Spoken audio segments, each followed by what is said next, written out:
அழகென்ற சொல்லுக்கு முருகா. முருகனை பிடிக்காதவங்க நம்மள யாருமே இருக்க மாட்டோம். சரி, அவருடைய அறுபடை வீடுகள்ல எந்த ராசி எந்த கோவிலுக்கு போனால் ரொம்ப சிறப்பு வாய்ந்த பலன்களை தரும் அப்படிங்கிறத ஷார்ட்டாக சொல்ல போகிறேன். பிஃபோர் தட் நம்மளோட பேஜை கண்டிப்பாக ஃபாலோ பண்ணி வச்சுக்கோங்க.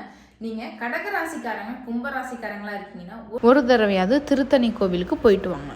மீன ராசிக்காரங்க தனுர் ராசிக்காரங்க சாமிமலை கோவிலுக்கு ஒரு தடவையாவது கண்டிப்பா போயிட்டு வாங்க. நல்ல லைஃப்ல ஒரு சேஞ்சஸ் அப்படிங்கறத பார்க்கலாம். மிதுன ராசிக்காரங்க கன்னி ராசிக்காரங்க பழமுதிர்ச்சோலை கோவிலுக்கு ஒரு தடவை போயிட்டு வாங்க. ரிஷப ராசி துலாம் ராசிக்காரங்க திருப்பரங்குன்றம ஒரு தடவையா போயிட்டு விசிட் பண்ணிட்டு வாங்க.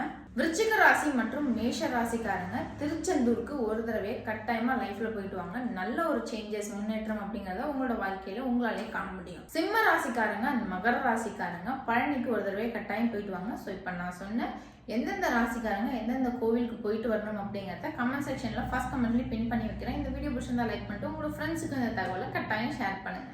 தேங்க்யூ.